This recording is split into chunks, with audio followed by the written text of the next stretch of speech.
Thank you for tuning in to the 2024 Concord School Board District Board of Education Forum. I'm Tony Shinella with Concord, New Hampshire Patch.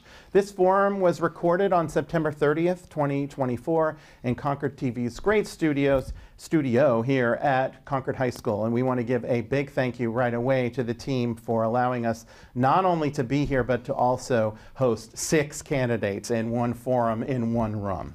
They are all vying for 3 citywide school board seats. You will vote in the election on November 5th for as many as 3 of them. There'll be 6 on the ballot.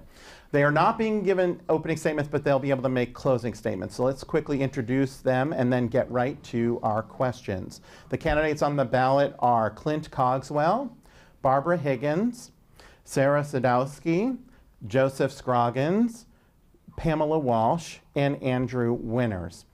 Like I said, we're skipping the opening statements to fit in as many questions as we can because 6 is the most I've ever done in a room in a very long time. However, they'll be allowed closing statements. We have a lot to discuss that do not involve Runlet Middle School as well as ballot questions, but let's get to those 2 first. We'll start with Andrew and we'll start with Clint. We'll move to Andrew along each way. Everybody's going to get a minute. Nearly a $250 million decision to build a new middle school on the city's east side has activated a lot of residents, Clint. There are varying views on the project. Some people think it's great that it's going to be built on the east side. Some people think it should be built on the where it is now. Some people think it should be repaired and the middle school, the elementary school should be paid off first. And other people think it should be built on the east side, but just not now. So there's a myriad of opinions. You're elected or you're reelected to the incumbents. How do you bring people together or back together when this decision has kind of really torn the city apart? Well, I do think we've got a ballot issue that we're going to see just how apart this community is. I think that'll tell us a lot about what to do going forward. I think the board has made a decision. And I know that they've put a lot of thought into it. I wasn't there, so I can't comment on it. I just follow it like other people in the news. But I'm sure they've thought long and hard about it. But I think if the amendment about Runlet passes with 60% of the vote, I think we seriously should, if I'm on the board, reconsider what decisions have been made already. Cool. Barbara? I'd have to sort of agree for the most part with Clint. One of the things that is most wonderful and most difficult about being on a board is supporting something you disagree with. And so while on a personal level I don't have strong feelings either side that outweigh the other in terms of where the middle school goes, it was clear that the people that vocalized their opinions did not support building it on the east side. So as a board member, I feel my responsibility is to honor that. So unifying people can be tricky. But some of the best board members have worked hard on initiatives they disagree with, and others have lost their seats, like me, standing up for things that maybe are better for the community than what a group wants. Does it sound conflicting? It is. So I would agree that the questions on the ballot will dictate a lot of what needs to go forward. Having said that, I would love to have continued conversations about what we're spending and where we're building. Thank you for the question. I think that with Concord's autonomy comes a very specific kind of responsibility for transparent communication with voters, and I think the board has done really tremendous work to get us to this decision. As Clint said, it has already been made, but I don't think that we have clear public opinion in support at the moment. And so Tony, when you ask how to bring us back together, I think consistent and clear communication and transparency around the project would do wonders.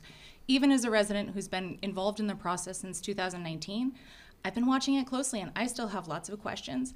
When I talk to board members one-on-one, I see why they've made the decisions they've made, but I really want to be a conduit for the whole city to ask these questions and to get us to a place of greater consensus around this project. Yeah, Tony, I think there's been a lot of comments already made on this. I think my position on this has been pretty clear, that the community, as a whole, I don't feel agrees with the decision. Whether that was a good decision or bad decision, I don't think is what the community is challenging. And what I've seen in partially why the amendments are even on the ballot have to do with the trust of the board, and whether that's accurate or not, largely I think comes down to perception. So I think the the goal moving forward is, as has been said, transparency, understanding what the real cost is going to be building up up at Broken Ground, both financial costs, but also to environmental impacts, a community there that largely doesn't want the school to be built there, and as well as ensuring that we build a school that that town and community wants. Thank you. Pamela. This was a very difficult decision. The board worked on this for several years, had multiple public hearings. Sometimes nobody came, sometimes lots of people came. Communication is difficult in a city this size, sometimes when media coverage is on and off. Ultimately, what guides me is, what's the best fiscal decision and what's best for kids. And when I looked at the sites, and we spent 6-7 months doing comparisons of the sites in public sessions, it costs more at Runlet. It takes almost 2 years longer to build at Runlet. It hits the same kids who lost kindergarten, first, second grade, third grade to COVID and their disruption, and that's why I think we should move forward there. Thank you. People kept on coming up to me and saying, hey, they're going to move this school. And I said, well, they must have had good reasons for doing it. They're very smart and skilled and talented people. But people kept approaching me, and finally I was like, I really need to look into this for myself.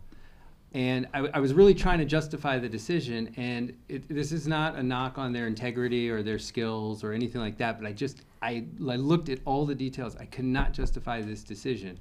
And it became apparent that some people needed to run on this issue because the community is just really upset by this decision. When I looked at the video of the meeting, it was 20 speakers in favor of remaining at Runlet and 1 spoke on favor of moving to Broken Ground. I mean, you can't get 20 to 1 agreement on anything. I mean, you can't get 20 to 1 people to agree that we landed on the moon. So, and in terms of the site comparison, it was so skimpy. I mean, this is the site comparison. It was 1 page when you're talking about a $170 million project with just very summary lines. So I just can't justify it, so that's why I'm running on that issue. Thank you. Let's take a quick 30 seconds and just go around. Andrew will go around real quick. So let's pretend that there is a vote to relook at it. And for the incumbents, you did take time to look at it. But the district also kind of got distracted by the Clinton Street land deal. And nearly everybody said that was an awful idea, although I thought it was kind of interesting. And you spent 18 months, I think, it was around 14 or 18 months looking at that parcel. And then you spent about a year, a little less than a year and a half after that parcel wasn't going to go through and then deciding to vote for it. We still don't know where all the new people are going to be when we build the 3,000 apartments that are online in the next 6 to 7 years. So, I mean, would it be such a good idea or a bad idea to spend a few more months, if you win, a few more months, whether there's a vote or not, keep the track going for the school. You don't want to spend any less time, but also look at other locations and look at what the demographics are. It's a tough decision because, of course, there's the state building aid, and they've got to get a plan in time by January of 26. Now, I think they can easily move back to Runlet and get a plan in time by January 26. Shovel ready. The state building aid is not going to be awarded. But if you start talking about looking for other sites, now you're putting the state building aid at risk. The legislature could change the aid, and obviously the aid is a huge factor in getting it done at all. So that's a good question. It's a tough question. Yep. So Pam, let's pretend you are elected, but the vote is 5-4 to relook at everything. Should you at least spend as much time looking at other sites that you did on Clinton Street, which most people didn't really take very seriously? The board, well before I was on the board, spent a lot of time looking for locations, years. I'd always be open. It's not the investment the community has been made in the site. It's not just transferable to another location. The design isn't 100% transferable. the site work that is being done and studies there would have to be redone. But, you know, if the board votes that way, as I think as Ms. Higgins talked about, you know, there are decisions the board makes that I don't agree with. I still have a responsibility to follow through on them. Yep. Jim? Yeah, I think, Tony, the question of exploring other properties aside from really Broken Ground or Runlet is probably not advisable. I think the time has already been spent on that, and you really saw the board narrow down pretty quickly to either Runlet or Broken Ground. So the opportunity came up to revisit. I certainly would be a proponent of exploring the current location. I think there's a lot of support in the community for that. I understand that we've gone a long way down the path to building Broken Ground, but I think the bigger question we'd have to spend the time on is getting the budget right so that the community is in support of the cost of the school. Absolutely, I would be in favor of revisiting. I have two reasons why. The first is I'm concerned about plan confirmation bias. Just because we've made a decision, there are still so many variables at play, particularly around state aid. And the other thing is the sunk cost fallacy. You know, just because we've spent expenditures on site prep doesn't mean we power through with a project that doesn't have the kind of community support that I would like to see a project have.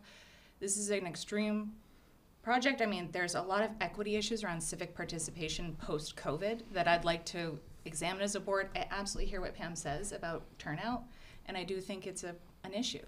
We have a new communications director. I'd love to see some bi-directional communication come out of that position around this issue. So my answer to this is a bit more simple. Everything that's been said so far is spot on and necessary in this discussion. What I would hope to see in some of our meetings when I speak sort of against the grain of the meeting, one of the things I want the most is to hear a room full of people talk about why it should be on the east side.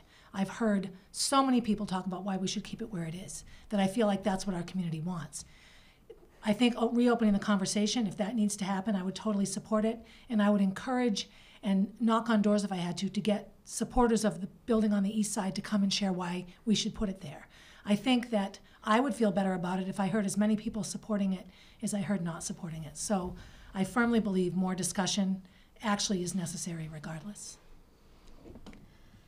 I was on the board when we made these decisions about where to build the schools. And when we built the 3 schools, we went looking for property in Concord. And I'll tell you, there is not a lot of property in Concord to build a school. Not property that we could afford anyway. And I also think that we put all our money on Clinton Street. And I know that in hindsight, I wish we could have made a different decision. But we still have, I think, 2 good sites. There's positives to both, there's negatives to both. I think we're just going to have to depend on what people say. I think we might have to revisit it. That's what I think. Thank you. Concord Concerned Citizens placed 2 questions on the ballot amending the SAU 8 charter, proposing to return some voting rights to city residents if approved. One question would require the district to obtain voter approval by a simple majority to relocate a school that's in existence as of January 1st. And the second would require the board to seek voter approval, again, simple majority for land sales and other dynamics over 1 acre. Let's start with you, Clint. Please take 30 seconds to tell us how you plan on voting on the ballot questions and why, and then we'll go across. Well, you know, I was on the Charter Commission when we put a lot of these things into place. And I think the group that's trying to change it went about it quite correctly. You get its signatures, you get it on the ballot.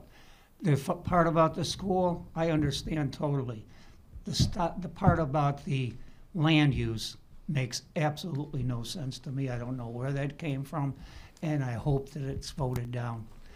And I'm not voting for the other one either because I like the board making the decisions, but that's just my opinion. So as I often say, I'm still straddling the fence. I think the one about the land acquisitions would hamstring the board terribly. When I think back to all the years I've been on the board and financial decisions we've had to make on the fly, when Concord Steam closed, for example, now we have to build 3 heating systems for 3 schools right now. if we had to put out bonds and wait for votes and then it gets voted down, and now we've lost the opportunity for a really good deal on replacing the furnaces, and we have to wait. And so in times like this, I feel like the autonomy is helpful. But in general, I support more input from voters. Well, I signed the petition, and I did so because I have a high degree of economic insecurity. I mean, like many families, my family has incredible medical costs that we struggle to meet, and I know a lot of my neighbors feel the same way. And with 125 kids who experience homelessness in our school district currently, I'm really concerned about the cost of living and the impact on those students. That being said, I want to be a candidate for the whole city. I think we need to balance a lot of competing needs. And I can't tell you, Tony, how I would vote on the amendment tomorrow, because I do hear Clint's point about the land use, and I am looking into it further. But I think a lot of folks shared that same knee-jerk reaction that I did around economic fear. I think it's important to note that what's on the ballot is not to pull full autonomy from the board. And I think there's some level of autonomy that's important in the board. Making great academic decisions, educational decisions, to some level, budget decisions are important. But I do think there's something un-American about having one small group make such large decisions for a community of 60,000 people. So ultimately, while I would want to preserve the autonomy of the board to make good academic and strong educational decisions, the amendments I would support. I think big financial decisions that impact a community for the rest of the community's existence should have the community vote on them. I'm going to vote no on both of them. The board is elected and has the same authority in its matters as the city council. So, are we going to now start voting on the police station and things like that? I think a common misconception about the First Amendment is I hear people say, oh, well, I want a say on the cost. This amendment doesn't give people a say on the cost. It actually pushes towards a higher cost option. But one of my really big problems with this is it says you can't move a school for any reason until the next vote in the next general election. If we had a fire, or God forbid something worse, we would be hamstrung. We could not put kids in a safe place. And the second one, the district owns properties. We own the old Eastman School that we rent out, and we're paying for maintenance. Taxpayers are paying for maintenance, and we've been talking about getting rid of it. And we won't be able to do that in the best way for taxpayers under Amendment 2. Yeah, I support them. I don't think they're perfect. I mean, personally, I think City Council would be a better oversight agency, because I think voters can sometimes a special interest can dominate, especially in an odd year election. And so, there's actually the capacity to sort of get around democracy in some of these very low turnout elections. Having said that, I support them because clearly the board needs some oversight. And I understand they don't want to be hamstrung, but that's actually, I think, why a lot of people want them, so they can be hamstrung. Yes, it could cause delays, but delays are sometimes the cost a democracy pays. In a command economy, you don't have delays, but the people have no say. So I support them. As far as the emergency issue, state law specifically says that the school must use a suitable and appropriate environment, and courts routinely allow government agencies emergency authority. So I don't see that would be an issue. That in an emergency, obviously, you're not going to put kids in a burned out building. Thank you. Niche.com is a national research group run by the Carnegie Mellon University. It's been tracking school districts around the country since 2018. The analysts review academics, teachers, college prep clubs, and diversity, as well as other things. Studies have found the Concord School District slipping in the rankings over the since actually 2018, when the Concord School District was ranked in the top 2,700 schools in the United States. In 2019, it dropped to the top 3,000, and then in 2020, it dropped out of the top 3,000 altogether. The district, however, was ranked 20th in New Hampshire in 2020, and then dropped out of the top 25 in 2021, and since that time has been receiving lower and lower rankings. Today, the study just announced that the district is receiving a B-, which is not bad, but it still doesn't make the top 25 school districts in the state. At the same time, during that time, Concord has increased its per pupil spending from about $15,000 to $22,000, and it's nearly doubled over the last 10 years. So school quality in the needs study has nothing to do with money. We keep hearing about money, but it has nothing to do with money. In 10 years, the district has almost increased its per pupil's amount of money, doubling. We're going to go with Sarah, and we'll go this way. Tell us what you will do in the next 3 years to improve the district's overall quality. Well, I actually think I have 4 kids in the Concord School District, and I think they have a great quality education. I mean, we have some of the best teachers in the state. We continually win awards as far as high quality educators. The other thing I think it's important for us to preserve is low teacher-student ratios. When you look at the evidence, that is one of the best indicators of student academic success. So I think continuing to work where we've seen successes. And as far as rankings, I do think it's a little tricky, particularly in post-COVID era, to be comparing districts in this way. Concord's diversity is our strength, and I think that there are some things in the current climate that are particularly challenging for families, especially around economic insecurity. If you think of the social determinants of health, we know one of the best factors of a child's future success is the economic stability of the family they are born into. Great, thank you. So we have a fantastic school district. I think our teachers are absolutely amazing. I have 2 kids in the school district, and I've continually been impressed by their academics and how they've been taught. And so I think it's important to note that despite what some rankings may say, by and large, I think the parents in our community also agree we have absolutely amazing educators. As far as what the cost per student is, there's a lot of impacts that frankly the state has a lot of requirements on the school district, and I think that's driving up some of the costs, and there's some just generic inflation pressures everyone faces every day. As far as rankings, rankings are what they are. They're generalized statements without someone who's physically in the school building and in the school district. I think I can't help but feel that distractions on where to put the school and how much to spend on it. And frankly, I'd be more worried about the future rankings of the school district if we overpay for a school building that we can't afford, and it forces us to make tough economic decisions in the future that would impact the school district. Thanks. And I also have a child in the school, and I agree they're great, but there are things we need to work on, and we have been working on. While construction gets the attention, we have implemented a new phonics program in the elementary schools, and we're seeing reading scores start to go back up. We're implementing a new math curriculum this year. We are relooking at our class size policy, and we're working to, costs have grown. We're 81st in the state in terms of cost, so we're right in the middle per pupil, but we do have a lot more challenges than a lot of other districts around us, and some of whom spend a lot more. Thank you. A lot of these rankings are based primarily off of standardized testing. And I'm not a harsh critic of standardized testing like some people. I think it has a place. I don't think it's the end-all be-all. But keep in mind that the school doesn't have complete control over the standardized testing because we're taking the kids in our district. Bow and Hopkinton, they rank better because they're gating out kids because it's cost so much to get in there. So is it that their schools are better, or they can just get better standardized tests by gatekeeping their population? So, we don't have a ton of control over those rankings. As far as the cost is completely out of control. I'm not faulting the current board for that. I mean, those are long-term trends, but we need to look at the future. The enrollment has been going down, and it's going to keep going down. And if we're planning on enrollment to come back up, and we're planning around that, and we're putting in fixed costs around that, then in 10 or 20 years, the budget is going to be out of control. So we need to be planning now for the future drop in enrollment. The question I thought pertained to our standings in the state.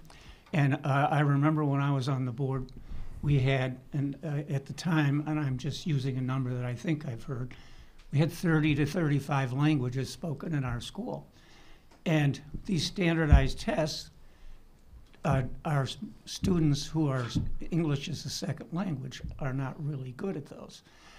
So it's going to pull our thing down, but I think that's one of the greatest strengths of our school system.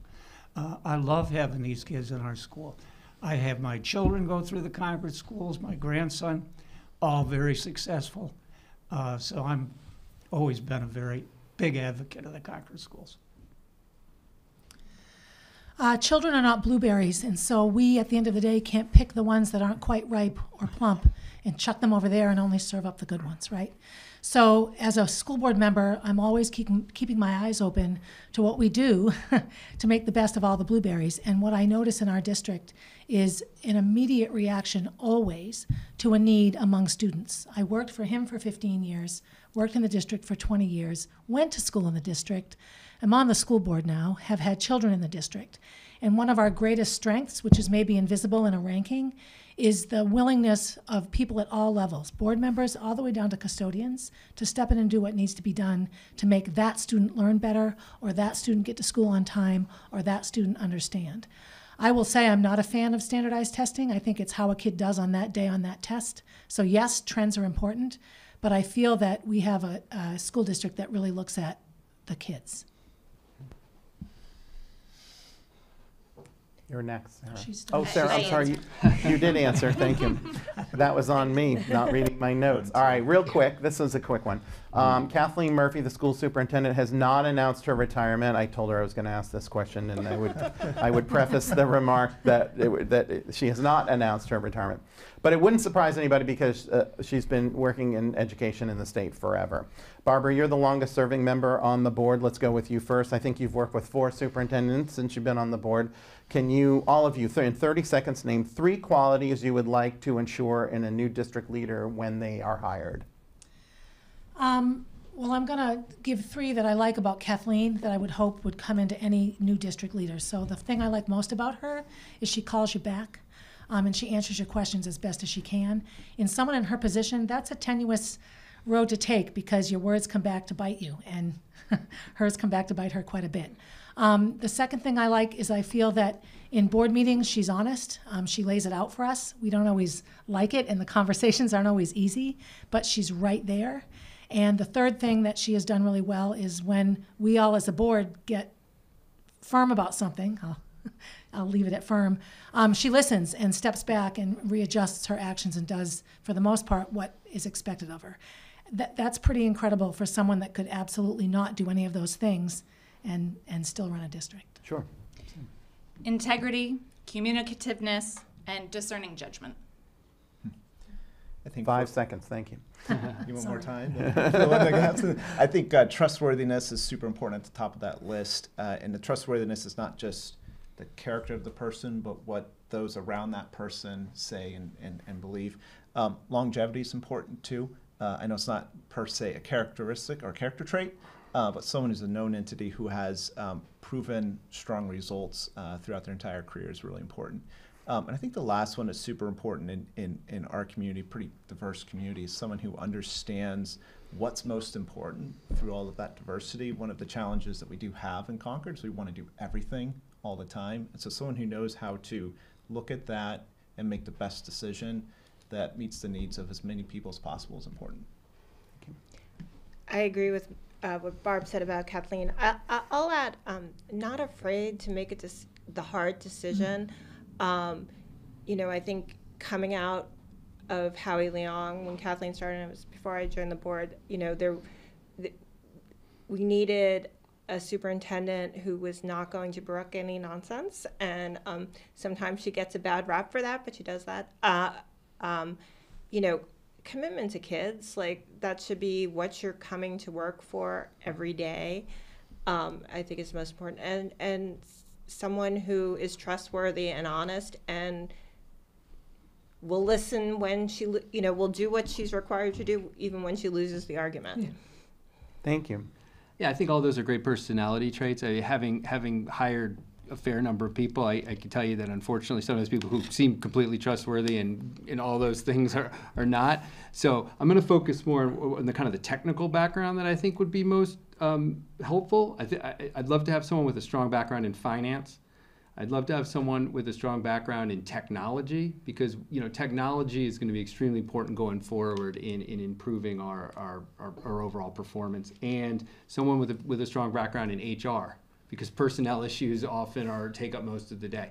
Maybe we won't get all 3 of those, but if we can have someone with a strong background in 2 of those 3, I'd be very happy.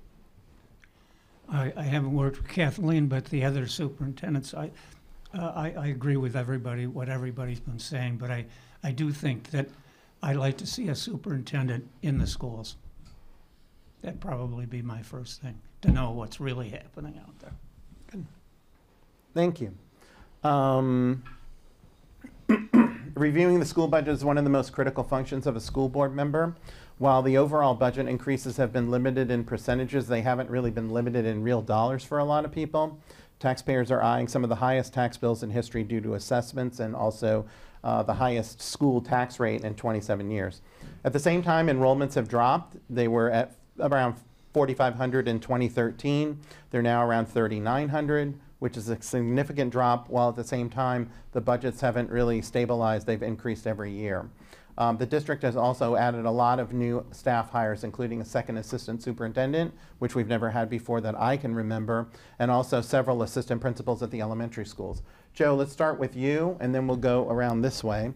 What do you bring to the table that's different than what is there now, and what can you do to assist beleaguered taxpayers and renters? Right. Yeah, absolutely. It's probably the most common thing I get asked is about the budget.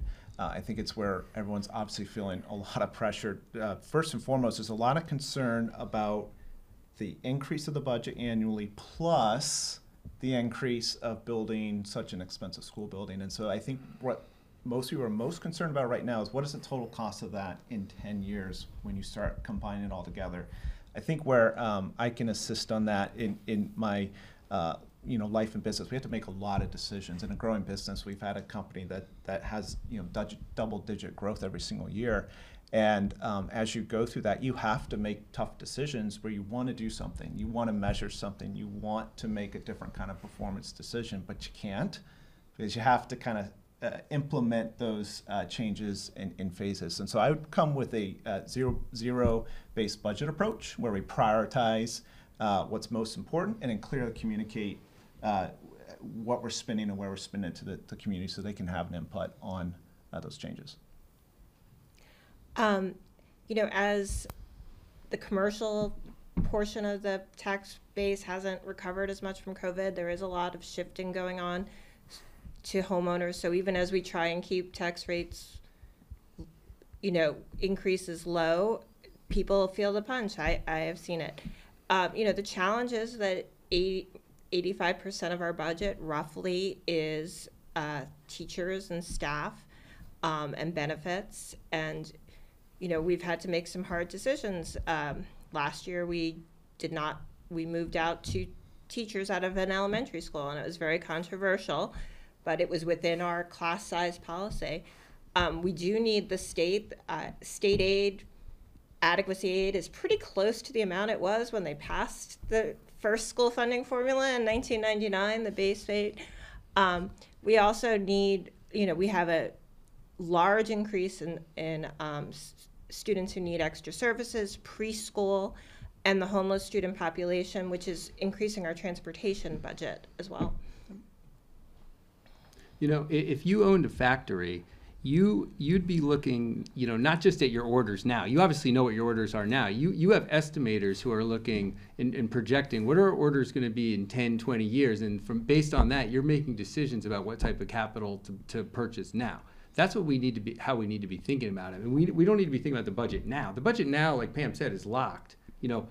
Because it's largely personnel. The collective bargaining agreement is signed. That's locked. We need to be looking at, okay, in 10 years from now, in 20 years from now, what kind of demand are we going to have for the services we provide, and how can we plan now?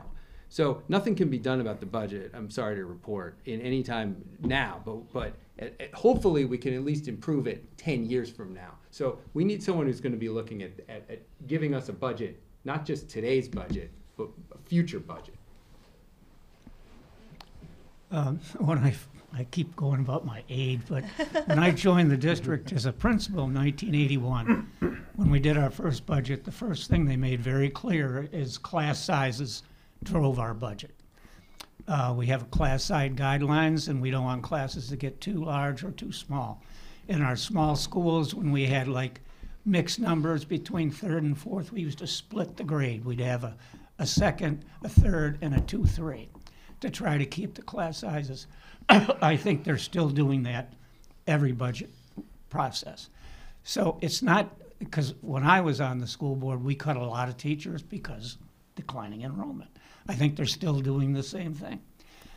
Something else is driving the budget, and I know that I could go on forever about state funding, but I just got cut off. No, you've got 15 seconds. Oh, well, This is the 15 seconds. what Pam said, you know, the same funding, and the worst part about the state funding is they take it through property taxes. So people who are retired like me, it hurts. So herein lies the rub with being on a school board. Your previous question was declining test scores and we're losing our ranking and what are we going to do to raise these test scores and all of these things, whether or not you like it. Well, test scores are only one point can of that. cost- There's like 12 different. You know but what I mean. I know what you mean. I'm but making a point. Don't Zip beat it. me up on the question. This is a fair question, Barbara. No, it was, but I'm saying it costs money, right? Let's get new curriculum. Let's hire a specialty teacher. All of these things, and then we look at our biggest outlay of money: teachers and administrative staff, and all of the benefits and things that go along. So if 80% of our budget is the people in the district, which is why we're here, then I feel we need to take a long, hard look at how we're allocating money within that aspect of the budget. Are we overspending on administrators? Could we have 2 less administrators, which would create room for 4 teachers? Would that be a better way to spend the same amount of money? Or could we lessen the amount of money we're spending by better analyzing who we're hiring and why and what they're actually doing? I think sometimes that gets lost. But you can't have one without the other. So that dichotomy and that struggle and that balance is constant when it comes to the budget. Thank you. So if the question is how to assist renters and taxpayers, you know, show me your budget and I'll show you what you value, right?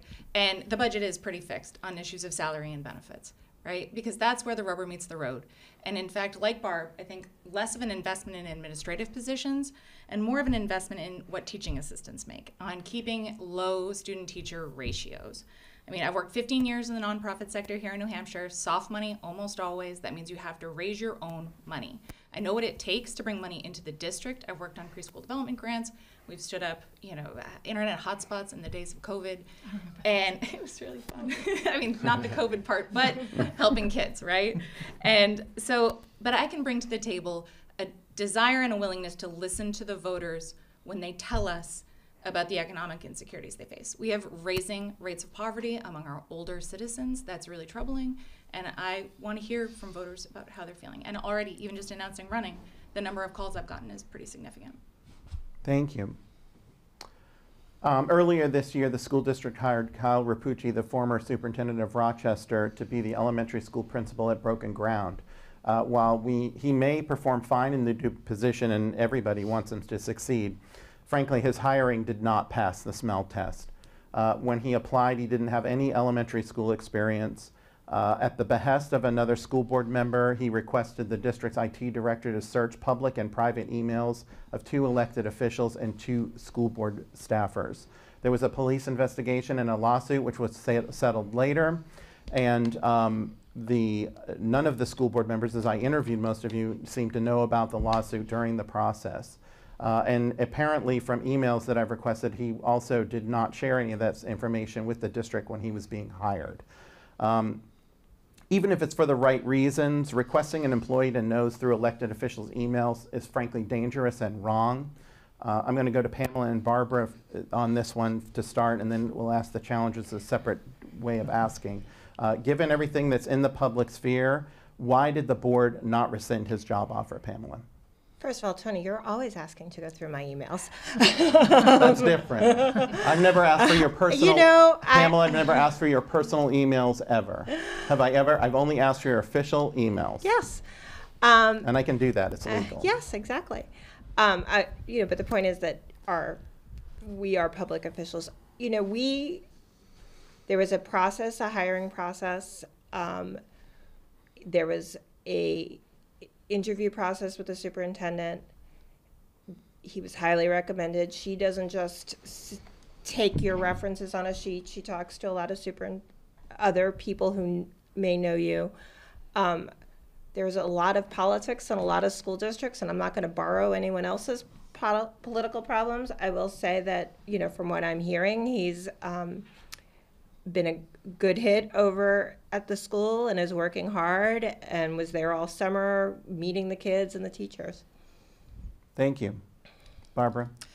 I wasn't a part of that hiring process at all, so I was actually, as a board member, the last to find out a lot of these things. And I found out quite a bit of these things from the public, which was a bit embarrassing. So I had a bit of a negative feeling about the process. I felt that it was disingenuous. However, I have a colorful past, and if I was judged on everything I have or haven't done, or what people think I've done, or what was written about me in the newspaper, or what was said, I wouldn't be sitting here right now. I would have a very different life, perhaps. So in my own personal mind, it was important to me that all of these things be thoroughly vetted. Do I feel it was in the best interest for him to rush right through and get hired? I don't know that it helped us as a board maintain credibility with the community. However, personnel issues are tricky, and they're tricky for a reason. There's two sides to every story and two sides to every issue, and I think that all things considered, you know, it was done the way that it was done, and hopefully it works out well. Thank you. For the challengers, and Clint, we'll start with you and go across. If you're familiar with the case, what would you have done differently in the hiring situation? And will you promise to the city voters right now that you will at least spend 5 minutes to do an internet search on any potential new candidates with important roles in the school system? I've hired a lot of people for the Concord schools. I think we did a wonderful job vetting. And if this didn't happen, I'd be surprised because, you know, the process is what it is. And I think, I don't know who was on that hiring committee, but I suspect they did a pretty decent job, but I don't know that. Yep. And for the record, Pamela and Barbara were not on the hiring committee. Well, I've served on a lot of boards, and I think that we have to consider that the role of a board is often to supervise the primary superintendent in this case, or your executive director, right? And yes, there was a hiring committee in this case, and sometimes folks get it wrong, right? I think Andrew made a really good point. You do the best you can with what you have, with the information you have in the moment when it comes to hiring. And at the end of the day, I think it does go back to public trust, though, right? We do need to be doing bidirectional communication as a board and a community to make sure that folks feel like their voices are being heard. And unfortunately, things like this can erode public trust, although I will say this principal is my children's principal, and I think he's doing a good job so far. Thank you. Joe? Hindsight's always 20/20. I think to Monday morning quarterback this is pretty easy. As Clint said, there is a vetting process in place, and for whatever reason, you know, whether that worked and that was not considered serious, or whether it didn't work and it was missed, I think what's important, this is just a kind of a layer of one additional opportunity for the community to mistrust the board. And so I think that should have been a little stronger approach. There should be a little bit stronger approach in the future to protect when the community has these fears, and it's a pretty public concern, that there's a little bit stronger pushback. Trustworthiness is important. That's why trusting, having a trustworthy superintendent is super important as well. Thank you. Yeah, you know, I saw the write-up on it, but I'm not gonna say anything negative about this guy. I've known people. I mean, I've represented clients. I'm getting old enough where it was 20 years ago, and I saw them. They did, you know, some pretty bad stuff, and I couldn't believe, you know, what they had become. So, and that's an extreme example. But people, you can't take someone's past and 100% say that's who they are forever. And I think the bigger issue is if I was on the board and we had to micromanage or second guess a hiring decision, that's more of an issue with the people we're supervising, because, you know, the board's at a high level, and we're, you know, it's essentially a volunteer board, and the board can only manage the front level administration who's doing the hiring. If it got to the point where we question their hiring decision, it'd be more of an issue with, say, the superintendent or whoever made that hiring decision, rather than second guessing this particular individual. As far as the 5-minute internet search, is that subject to the right to know law? Because I don't want you going through my search history. No comment. Okay, we got one more quick question, then we're going to go to closing statements because we're right up against the clock. We're going to go with Andrew and then Clint. Very quick, not to make you all lame ducks, but if you're elected and re-elected, how many terms do you plan on serving, presuming you are elected and there's an opportunity to run again in 3 years? I think well, not having done the job, but I understand it can be a lot. I would like to think I would run again in 3 years, but I'm not going to commit to that. I won't put a cap on it either. Okay. You know, I struggled whether to run again this year with schedule is getting harder and harder to balance with kids and school board, but I can't predict the future. I think it's good to have a balance of fresh blood, but also some historical knowledge. And so, we'll see where we are then. I mean, we're surrounded by, two folks that debated on whether they'd run again or not. I can't, 3 years is a long time and a short amount of time too. I think what matters is if the job is done, right? So there's a lot of work. I think Pam had mentioned that, there's decisions that have to be made around curriculum, and that's, so I think at that time what has to be decided is there more work to be done, or is there work that can be handed off to the next group of leaders in the city? I do think institutional knowledge and memory is really important when it comes to a board, but I will not make a commitment to run again in 3 years. Really? Because you'll answer it all in less than a minute. Yeah. So about 4 months ago, we had a dumpster because I have some construction at my house, and I threw away 150 Barb Higgins for school board signs because I wasn't going to run again. It was kind of a so out comes the checkbook. The reason I'm running again is because I actually can't imagine not being a part of the district and being a liaison and in service to the community. So will I run again in 3 years? I don't know. Very possibly. What the heck? I've been here.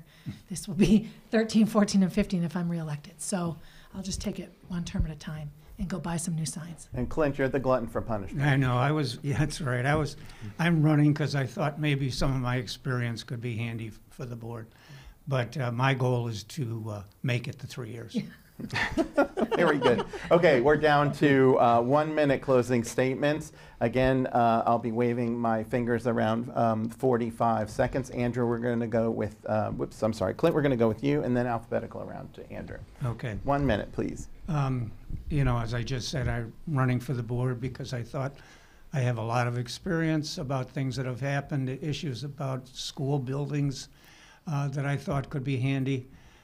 And I didn't know who else was running, but I can tell you after seeing the group of 6 here tonight, if I win or don't win, it makes no difference to me. These are good people, all of them. So, thank you.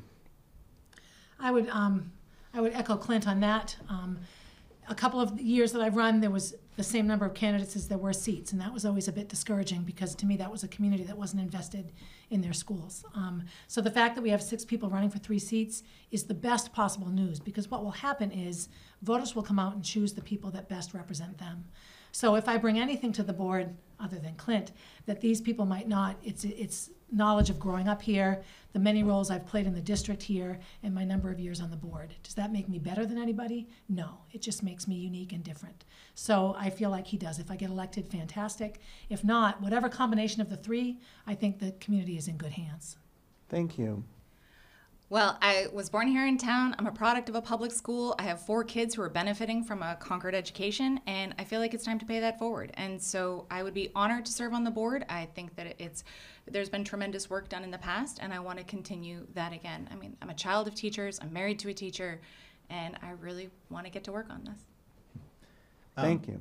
I'm a son of a teacher, a lifelong teacher, right? And so growing up, helping my mom grade papers on her lap as a youngster. Education is really important to me. I have 2 kids in school district. I want to ensure that they can have kids who want to be in the Concord School District, and that's really important to me. I'm really running because as I live in a community that's, and most of those around me are frustrated with maybe how the board has handled the last session. And really running to be a voice for those folks, right? It was enough of talking, enough of kind of complaining as a group versus, you know what, let's do something about this. Let's support the community. Let's not go and judge what happened in the past, but just make a good decision and move forward. Thank you. I'm running now for the same reason I ran for the first time 4 years ago, which is I believe public schools are the most important institutions in our communities. They are the only place open to every child, the only place responsible legally and morally to give every child an opportunity. And I want to make them as good as we can for all of our kids. I'm proud of what we've done to improve education. I'm also a taxpayer, and I want to make sure that we continue to be as fiscally responsible as possible, looking at now and yes, to the future, for today's taxpayers and tomorrow's. Thank you. You know, the possibility of serving on the Concord School Board in particular is actually quite terrifying because, you know, it's known as being, quote, the only autonomous school district in the state. I was trying to do a little research on this to see, is there any school district like this even in the country that has unchecked tax and spending authority? There probably is, but I couldn't find one. And to have that type of authority from essentially what's a volunteer board, most of which work full-time and have busy lives, that's a really awesome responsibility to have to take on. As you know, and I'm not the only one, that the motivating issue for me is the rescind the vote, rebuild at Runlet position. I've taken a strong position on that, and that's what I represent. And I do think that's an at-large representation, frankly, from not just the South End or Broken Ground. So I think I can bring a lot to the board, and I'd like to earn your vote. Thank you. There you have it. Voters in Concord go to the polls from 7 a.m. until 7 p.m. on Tuesday, November 5th. That's in all 10 wards. Some of the northern wards, Ward 1 and 2, are also in the Merrimack Valley School District, but if you live in Ward 1, some of you do live in the Concord School District. Information about voting can be found in the election section of the city's website, which is concordnh.gov. We'll also have it up on Patch a week before the election, as well as all their candidate profiles if you want to check in with what they've already written about why they're running. Again, huge thank you to Concord TV for helping us put this together with so many people. I'm Tony Shinella. Thanks again for being with us, and don't forget to vote.